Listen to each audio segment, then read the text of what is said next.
दिवाली की रात थी, पर जंगल की इस गहराई में पटाखों की गूंज या शहर की जगमगाती रोशनी का कोई नामो निशान नहीं था। ये अमावस्या की रात थी, काली, घनी और रहस्यों से लिपटी हुई।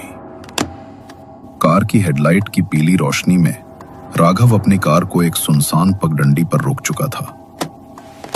उसने बूट से एक फावड़ा निकाला और एक जगह मिट्टी को तेजी से खोदना शुरू कर दिया। उसके चेहरे पर से डर और आशंका की वजह से पसीने की बूंदें। बॉक्स निकाला। कुछ देर खोदने के बाद उसने एक भारी कपड़े में लिपटी हुई चीज निकाली और उसने मिट्टी को वापस भर दिया और पैरों से अच्छी तरह दबाया ताकि कोई निशान ना बचे। राघव ने घड़ी में समय देखा तो 11 बज रहे थे। राघव ने राहत की सांस ली। उसका काम पूरा हो चुका था और उसने फावड़ा कार में फेंका और तेजी से कार निकालकर जंगल से निकल गया। रास्ता सुनसान था। पेड़ों की परछाइयां सड़क पर भयानक आकृतियां बना रही थीं।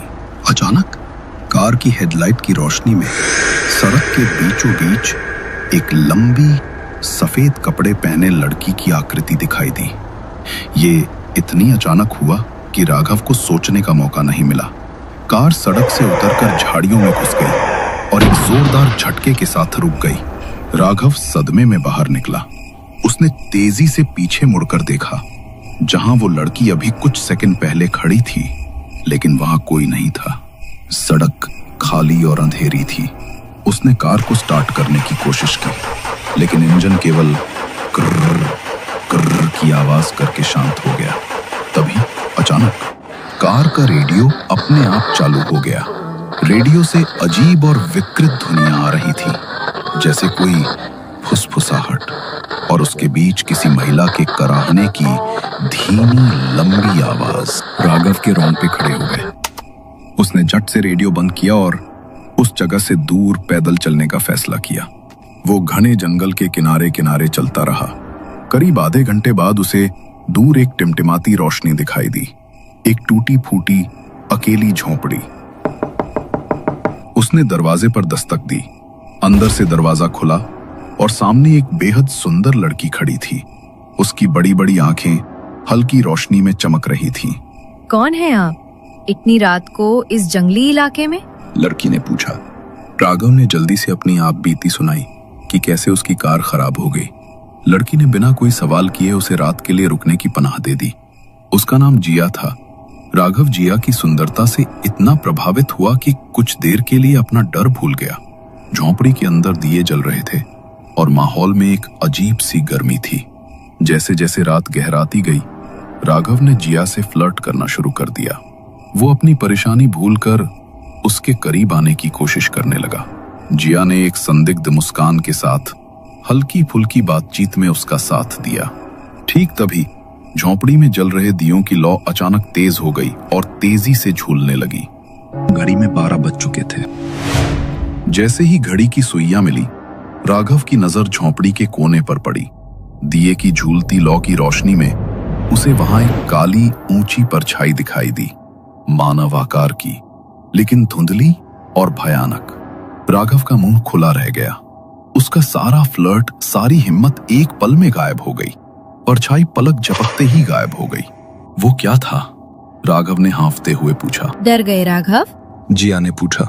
उसकी आवाज अब पहले से ज्यादा भारी और गूंजती हुई थी। उसके चेहरे पर अब वह सादगी नहीं थी, बल्कि एक गहरी ठंडी मुस्कान थी। राघव पीछे हटा। तुम कौन हो? जिया अचानक से जोर से हंसी, एक कड़वी और तीखी हंसी। तुमने अभी अभी जिसे जमीन में गाड़ा है वो तुम्हें ढूंढ रही है। राघव का चेहरा सफेद पड़ गया। उसने अपनी सारी ताकत लगाकर दरवाजे की तरफ भागना चाहा, लेकिन जिया ने एक ही झटके में उसके हाथ को पकड़ लिया। जिया का हाथ बर्फ जैसा ठंडा था, लेकिन उसकी पकड़ लोहे सी मजबूत थी। इतनी जल्दी कहाँ जा रहे हो राघव? तुम मेरे लिए दिवाली का सबसे खास तोहफा हो। और वैसे भी बाहर कौन तुम्हारा इंतजार कर रहा है? माया? माया का नाम सुनते ही राघव के होश उड़ गए। उसने अपनी पत्नी माया का कत्ल किया था। माया उससे बेइंतहा प्यार करती थी, लेकिन राघव की नजर उसकी संपत्ति पर थी। उसने धीरे धीरे माया को जहर देना शुरू कर दिया था। जब माया को पता चला कि उसके पास जीने के लिए ज्यादा समय नहीं बचा है, तो उसने राघव से बदला लेने का फैसला किया। वो एक तांत्रिक के पास गई ताकि अपनी आत्मा को जागृत करके राघव से बदला ले सके। राघव ने ये बात जान ली। उसने जंगल में उस रात माया और तांत्रिक पर हमला किया, दोनों की हत्या की और उनकी लाशों को वहीं जंगल में गाड़ दिया। उसने सोचा था कि वो बच गया, लेकिन राघव को ये पता नहीं था कि माया की बदला लेने वाली आत्मा उस रस्म के बीच में ही जागृत हो चुकी थी। तुम झूठ बोल रही हो। राघव चीखा। जिया ने अपना चेहरा थोड़ा ऊपर उठाया। उसकी आंखें अब लाल शोलों की तरह जल रही थीं। मैं जिया नहीं हूँ राघव। उसने धीमी भयानक आवाज में कहा, मैं वो आत्मा हूँ जिसे तुम्हारे घिनौने लालच ने जगाया है। मैं वो हूँ जो माया ने तुम्हें फंसाने के लिए बुलाई थी ताकि तुम्हारी कार खराब हो जाए और तुम यहाँ पहुँचो। तुमने तुम्हारे पत्नी और तांत्रिक को जमीन में गाड़ा राघव। तुमने सोचा कि ये तुम्हारी विजय की दिवाली होगी? नहीं, ये तुम्हारे पापों का हिसाब है। जिया की आत्मा की आकृति तेजी से बड़ी होने लगी। उसके सुंदर चेहरे पर भयानक दरारें उभर आईं और उसकी पोशाक सफेद कफन में बदल गई। उसने राघव को पकड़कर जोर से झोंपड़ी के बीचों बीच फेंक दिया। तभी झोंपड़ी के दरवाजे पर अब माया की परछाई खड़ी थी, कमजोर नहीं बल्कि एक शक्तिशाली क्रोधित आत्मा के रूप में। मैंने तुमसे प्यार किया राघव, लेकिन तुम मुझे धीरे धीरे जहर देते रहे। परछाई की आवाज गूंजी, लेकिन अब मैं तुम्हें तड़पा तड़पा कर मौत दूंगी। उस आत्मा ने एक काली ऊर्जा का गोला बनाया और उसे राघव की तरफ फेंक दिया। राघव को ऐसा महसूस हुआ जैसे उसका शरीर भीतर से जल रहा था। उसकी दर्दनाक चीख जंगल की चुप्पी को चीरती चली गई। झोंपड़ी के अंदर दिए बुझ गए और चारों ओर घने अंधेरे के सिवाय कुछ नहीं बचा। अगले दिन, अगली सुबह जंगल में सब कुछ शांत था। झोंपड़ी वहीं थी, लेकिन अंदर कोई नहीं था। जंगल के जिस कोने में राघव ने पिछली रात खुदाई की थी, वहां फिर से ताजी मिट्टी खुदी हुई थी। उस आत्मा ने उसे बिना किसी निशान के ठीक उसी जगह पर राघव की लाश को गाड़ दिया था जहां उसने अपनी पत्नी को गाड़ा था। किसी को कभी पता नहीं चला कि राघव कहां गायब हो गया। लेकिन उस दिवाली की रात के बाद जंगल के किनारे रहने वाले लोग अक्सर शिकायत करते थे कि अमावस्या की रात को एक कार के रेडियो से एक महिला की संतुष्ट गहरी हंसी की आवाजें आती हैं।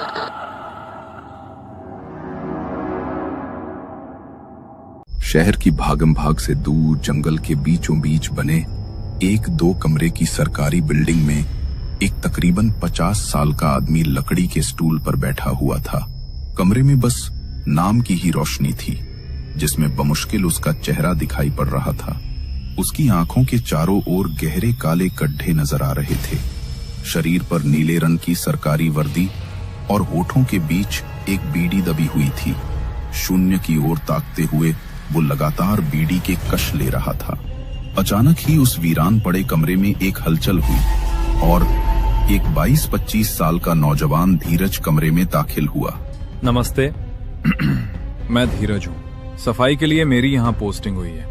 जगह तो बहुत ही खराब हालत में है। पहले कोई सफाई वाला था ही नहीं क्या? ओए, यहाँ किसी सफाई वाले की जरूरत नहीं है, समझा? निकल जा यहाँ से। इस मुर्दा घर का चौकीदार भी मैं सफाई वाला भी मैं। तुझे किसने बोला यहाँ आने को? जी किसी ने नहीं बोला। मेरी नई जॉब लगी है, पहली पोस्टिंग यहाँ मिली। सरकार को इस मुर्दा घर की कब याद आती है? महीनों तक इन लाशों की सुध नहीं लेते। अरे बाप रे, यहाँ तो बहुत बदबू आ रही है। आप कैसे रहते हो इस माहौल में? तुझे भी आदत पड़ जाएगी। बीड़ी पिएगा? नहीं भाई, मैं बीड़ी नहीं पीता। धीरज ने जैसे ही मना किया, धीरज की बात सुनकर रामलाल ने उसकी ओर देखा, फीकी सी मुस्कान दी और फिर से बीड़ी के कश लेने लगा। ये जगह कुछ अजीब सी थी। हर तरफ दुर्गंध और गंदगी फैली हुई थी। उस मुर्दा घर से इतनी गंदी बदबू आ रही थी कि धीरज के लिए वहां रुकना बहुत मुश्किल हो रहा था। उसे ऐसा लग रहा था जैसे सांस भी अटक अटक कर आ रही हो। लेकिन उसका काम था इस मुर्दा घर की सफाई करना। इसलिए नाक पर रुमाल बांधकर वो अंदर वाले कमरे का दरवाजा खोलकर भीतर दाखिल हो गया। ये एक अंधेरा और ठंडा कमरा था। लाशों को सड़ने से बचाने के लिए वहां ठंडक रखी गई थी। अंदर स्टील के दराजों में डेड बॉडीज रखी हुई थी। जैसे ही धीरज ने कमरे में कदम रखा, दरवाजा अचानक तेज आवाज के साथ अपने आप बंद हो गया। धीरज का रोम रोम डर से कांपने लगा। उसे ऐसा लग रहा था मानो इस अंधेरे कमरे में दराजों में बंद लाशें अभी उठ खड़ी होंगी और उसके सामने आ जाएंगी। खुद को संभालते हुए धीरज ने जल्दी जल्दी फर्श पर पोछा मारा और बाहर जाने लगा। लेकिन जब उसने वहां लगे लोहे के दरवाजे को खोलने की कोशिश की तो वो अपनी जगह से हिला ही नहीं। डर के मारे धीरज पसीने से तरबतर हो गया। सूखते हलक से वो जोर जोर से दरवाजे को पीटने लगा, मगर जंग लगा। वो दरवाजा मानो अपनी जगह पर जम सा गया था। काफी देर तक दरवाजा पीटने के बाद वो थक कर वहीं बैठ गया। तभी अचानक उसे अंधेरे में किसी के जूतों की चरमराहट सुनाई दी, जैसे कोई उसकी ओर बढ़ रहा हो। ये अंधेरा सुनसान मुर्दों से भरा कमरा था। ऐसे कमरे में किसी के कदमों की आहट सुनकर धीरज की रूह कांप उठी। उसका दिल जोर जोर से धड़क रहा था। हिम्मत करके उसने हाथ में पकड़ी टॉर्च ऑन की और चारों ओर रोशनी घुमाई। कमरे में कोई नहीं था और वो जूतों की आवाज भी अचानक बंद हो गई। धीरज ने गहरी सांस ली, लेकिन जैसे ही टॉर्च बंद की, ऊपर की दराज में से एक लाश धम से उसके सामने आ गिरी। धीरज के मुंह से जोरदार चीख निकली और वो बुरी तरह कांपने लगा। कांपते हाथों से उसने टॉर्च उस लाश पर डाली तो सामने का नजारा देख उसके होश उड़ गए। लाश की हालत बहुत खराब थी। ऐसा लग रहा था मानो किसी जंगली जानवर ने उसे नोच खाया हो। सामने का दृश्य देखकर धीरज का सर चकरा गया। अब एक पल भी उस मुर्दा घर में ठहरना उसके लिए मुश्किल था। इसलिए पूरी ताकत से वो चिल्लाया, रामलाल भैया, बचा लो मुझे। रामलाल का नाम लेते ही कुछ देर बाद दरवाजा चरमराते हुए खुल जाता है। धीरज हांफता हुआ बाहर निकलता है। भैया, ये कैसी जगह है? अभी अभी मैंने देखा अंदर एक लाश थी और उस लाश को किसी जानवर ने नोच रखा था। ओए, दिमाग मत खराब कर। ये मुर्दा घर है, जंगल नहीं। यहां लाश को कौन खा जाएगा? तू ज्यादा दिमाग मत दौड़ा। और सुन, आगे से सफाई करने के लिए उधर मत जाना। भैया, मेरी बात मान लो, मैं सच बोल रहा हूं। आप खुद देख लो अंदर जाकर। इतना कहकर धीरज जैसे ही टॉर्च उस लाश की ओर करता है तो देखता है वहां ना कोई लाश है, ना खून का कोई दाग धब्बा। होता है, नए नए होना भी, इसलिए कह रहा हूं, दूर ही रहा कर। धीरज बाहर आ गया था, लेकिन अब उसके मन में डर बैठ गया था। इसलिए अब हर छोटी आहट पर उसका दिल धक धक करने लगता। मुर्दा घर का चौकीदार रामलाल पूरा दिन दीवार से सिर टिकाए एक के बाद दूसरी बीड़ी पीता रहता था। ना वो कोई बात करता, ना ही कुछ खाता पीता। धीरज को यहाँ आए 4 दिन बीत चुके थे, लेकिन ये 4 दिन उसके लिए मानो 4 साल की तरह लग रहे थे। भैया, कुछ खाओगे? मैं खाना लाया था। धीरज की बात सुनकर रामलाल ने एक नजर उसकी ओर देखा और फिर से बीड़ी के कश लेने लगा। धीरज ने गौर से रामलाल के चेहरे की ओर देखा। वो बीड़ी पीते हुए धीमी आवाज में कुछ बड़बड़ा रहा था, जो धीरज की समझ के बाहर था। धीरज चाहकर भी रामलाल को समझ नहीं पा रहा था। कैसे कोई आदमी पूरा दिन बिना खाए पिए, बिना एक भी शब्द बोले, सिर्फ बीड़ी पीते हुए बिता सकता है? क्या रामलाल लाशों के बीच रहते रहते खुद भी एक जिंदा लाश बन गया है, या उसका कोई डरावना अतीत है जिसने उसे ऐसा संवेदनहीन बना दिया? धीरज अक्सर रामलाल को देखकर तरह तरह की बातें सोचता, लेकिन रामलाल वो उसकी तरफ नजर तक उठाकर न देखता। शाम को 6 बजे। मैं घर जा रहा हूँ। आप रात में भी यही रहते हैं क्या? मेरा मतलब है, मैंने कभी आपको कहीं जाते नहीं देखा। तुम जाओ, अंधेरा होने वाला है। धीरज अपनी मोटरसाइकिल पर बैठकर वहां से निकल गया था। तभी उसे गांव का मुखिया नजर आता है। नए आए हो क्या इस गांव में? पहले कभी नहीं देखा तुम्हें यहाँ। वो मैं कब्रिस्तान के पास वाले मुर्दा घर में काम करता हूँ। जी हाँ, गांव में नया आया हूँ। क्या? मेरी सलाह मानो, छोड़ दो वहां का काम, क्योंकि वो जगह ठीक नहीं है। वहां काम करने वाले लोग हफ्ते 10 दिन से ज्यादा टिक नहीं पाते। नौकरी छोड़कर कहीं भाग जाते हैं, किसी को पता नहीं लगता। और वैसे भी वो लावारिस मुर्दा घर है, कोई सुध लेने नहीं आता उन लाशों की, सड़ती रहती हैं वहीं। अगर कोई बीमारी लग गई तो जवानी में ही जिंदगी खराब हो जाएगी तुम्हारी। ऐसी बात नहीं है मुखिया जी, मैं अकेला नहीं हूँ, वहाँ चौकीदार काका भी तो है ना। और ये नौकरी मेरी जरूरत और मजबूरी दोनों है, मैं नौकरी तो नहीं छोड़ सकता। अगले दिन सुबह जब धीरज मुर्दा घर पहुंचा तो देखा रामलाल अभी भी अपने स्टूल पर बैठा बीड़ी पी रहा था। मुर्दा घर में ऐसा कोई काम तो था नहीं, इसीलिए धीरज के लिए पूरा दिन बिताना बहुत कठिन हो जाता था। रामलाल भी जैसे किसी और ही दुनिया में खोया रहता था।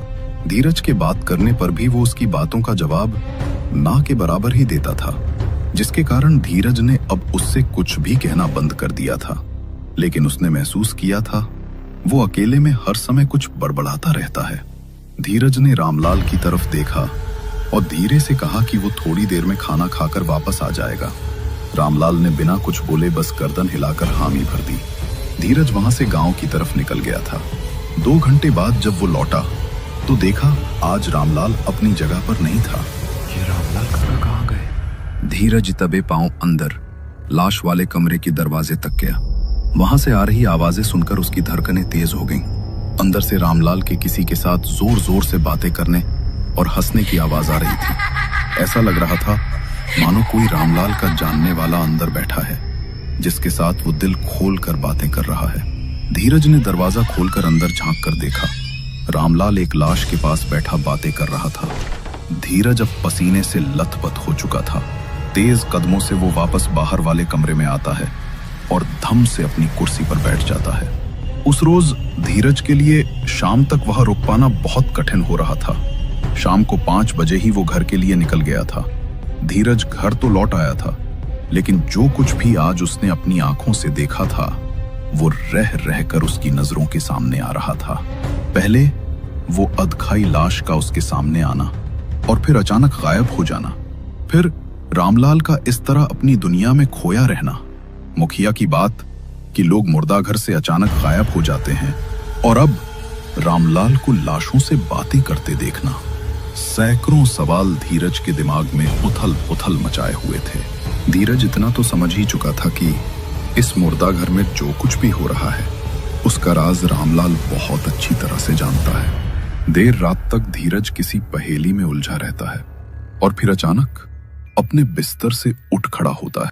बस बहुत डर लिया मैंने। अब उस रामलाल को बताना ही होगा कि इस मुर्दा घर में आखिर चल क्या रहा है। आखिर किसी को तो आंखों में आंखें डालकर सवाल जवाब करना ही होगा ना। ऐसे नजरें फेर कर वो इन सवालों से बच नहीं सकता। धीरज का खून खौल रहा था। उसने अपनी बाइक उठाई और तेज रफ्तार से भगाते हुए मुर्दा घर पहुंच गया। वहां पहुंचकर धीरज ने देखा कि आमतौर पर मुर्दा घर में धीमी धीमी से जलने वाली ट्यूबलाइट भी इस समय बंद थी। पूरे मुर्दा घर में सन्नाटा छाया हुआ था। धीरज ने अपने मोबाइल की टॉर्च ऑन की तो देखा रामलाल का कहीं कोई आता पता नहीं था। बाहर वाला कमरा पूरी तरह से खाली था। तभी उसकी नजर मुर्दा घर की एंट्री रजिस्टर की ओर गई। उसने रजिस्टर खोला तो पाया मुर्दा घर के अंदर सिर्फ 3 लाशों की एंट्री है। रजिस्टर देखकर धीरज का दिमाग अब और भी ज्यादा चकराने लगा। ऐसा कैसे हो सकता है? सरकारी आंकड़ों के हिसाब से तो इस मुर्दा घर में सिर्फ 3 लाशें हैं, जबकि मैंने खुद अपनी आंखों से अंदर 6 दराज लाशों से भरे हुए देखे हैं। अगर यहाँ पर सिर्फ 3 लाशों की ही एंट्री हुई है तो ये बाकी की 3 लाशें किसकी हैं? धीरज के सामने एक के बाद एक नए प्रश्न इकट्ठे होते जा रहे थे, जिनका जवाब बस एक इंसान के पास था, और वो था रामलाल। धीरज ने लाश रखने वाला फ्रीजर रूम का दरवाजा खोला और दंदनाते हुए अंदर दाखिल हो गया। अंधेरे में उसे एक इंसान जमीन पर बैठा नजर आया। धीरज ने टॉर्च जलाकर रोशनी की तो जो सामने देखा उसने उसके होश उड़ा दिए। रामलाल जमीन पर रखी हुई एक लाश को किसी जानवर की तरह नोच नोच कर खा रहा था। उसके नाखून और जबड़े में इंसानी मांस के टुकड़े लगे थे और पूरा मुंह खून से लथपथ था। धीरज को ऐसा महसूस हुआ जैसे उसने किसी शिकारी जानवर को देख लिया हो। धीरज को वहां आया देख रामलाल गुस्से में उसकी तरफ मुड़कर देखता है और फिर किसी नरभक्षी जानवर की तरह डरावनी हंसी हंसते हुए उसकी ओर बढ़ने लगता है।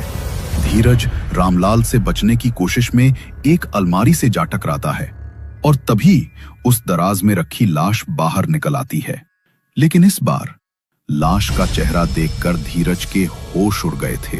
ये लाश किसी और की नहीं बल्कि रामलाल की ही थी। उसकी बंद आंखें, खुले सफेद होंठ और फटा हुआ माथा उसे बहुत डरावना दिखा रहा था। इसका मतलब रामलाल, जिस रामलाल के साथ मैं इतने दिन से रह रहा हूं, वो एक मुर्दा था। ये बात मन में आते ही धीरज को जोरदार चक्कर आया और वो वहीं गिर पड़ा। अगले दिन सुबह धीरज ने आम दिन की तरह मुर्दा घर में झाड़ू लगाई और फिर जाकर रामलाल के स्टूल पर बैठ गया। उसके चेहरे पर आज एक अलग सा सन्नाटा था। आंखें बिल्कुल शांत, निर्जीव, पत्थर जैसी। स्टूल पर बैठा वो एक के बाद एक बीड़ी के कश लेने लगा। कुछ दिन बाद, कोई है? मैं इधर का नया सफाई वाला। राजेश की आवाज सुनकर अंदर एक लाश को खा रहे धीरज ने अपना चेहरा साफ किया और फिर किसी जिंदा लाश की तरह आकर अपने स्टूल पर बैठ गया। ये बदबू कैसी आ रही है? इधर कोई साफ सफाई नहीं करता क्या? धीरे धीरे पता लग जाएगा। धीरज अपने नाखूनों में लगे मांस को मुंह में डालकर डरावनी तरीके से मुस्कुराता है।